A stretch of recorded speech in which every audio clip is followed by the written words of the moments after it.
Assalamualaikum warahmatullahi wabarakatuh. Nama saya Dede Cahyana Sution.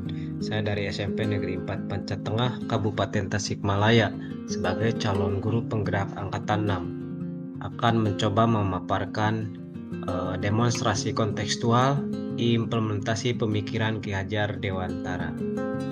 Pendidikan adalah proses memberi tuntunan dan ilmu sesuai kodratnya. Tujuan pendidikan menuntun segala kodrat yang ada pada anak-anak agar mereka dapat mencapai keselamatan dan kebahagiaan yang setinggi-tingginya, baik sebagai manusia maupun sebagai anggota masyarakat. Untuk itu, maka pendidik berperan sebagai pamong, memberikan tuntunan agar anak dapat menemukan kemerdekaan dalam belajar.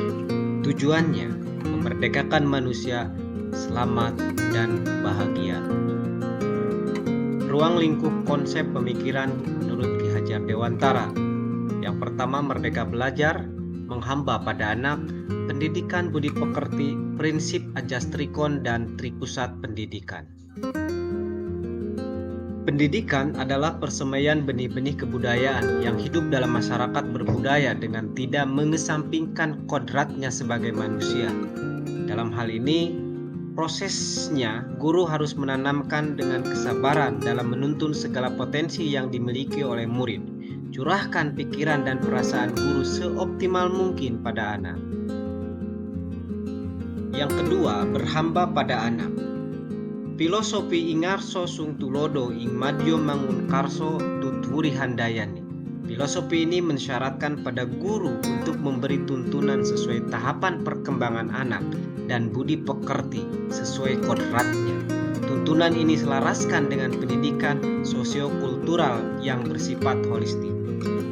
Sebagai guru, kita hendaknya dapat menuntun siswa mendapatkan keselamatan dan kebahagiaan dengan berbagai cara, kanan minat, kebutuhan dan kemampuannya, serta menggunakan model atau metode belajar yang lebih menggali motivasi serta minat.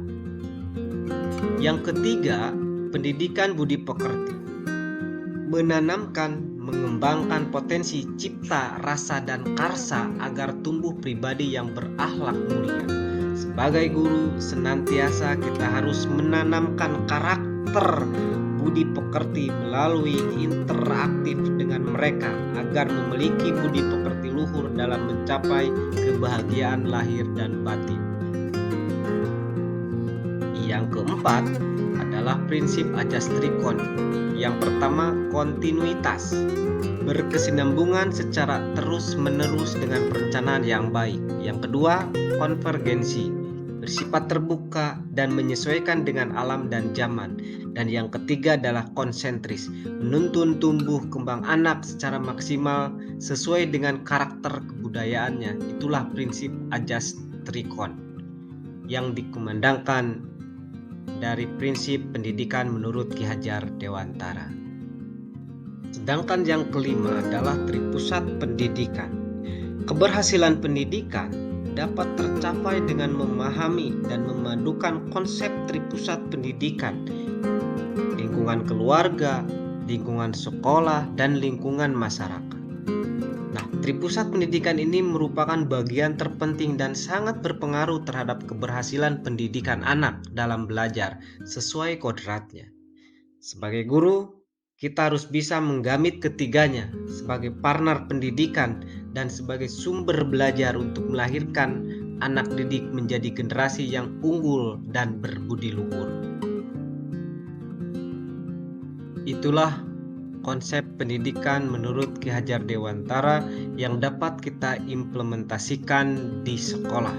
Simpulannya, memberikan pendidikan dan tuntunan pada anak dengan sabar dan ikhlas atas keunikan, perbedaan, dan keberagaman yang melekat pada anak akan melahirkan benih-benih yang unggul. Pendidikan bukanlah sekedar transfer ilmu pengetahuan, tetapi harus dapat membuat anak memahami dunianya dan memanfaatkannya untuk keselamatan dan kebahagiaan hidupnya sesuai dengan kodrat alam dan kodrat zaman. Demikian yang dapat saya sampaikan. Terima kasih. Assalamualaikum warahmatullahi wabarakatuh. Salam guru hebat.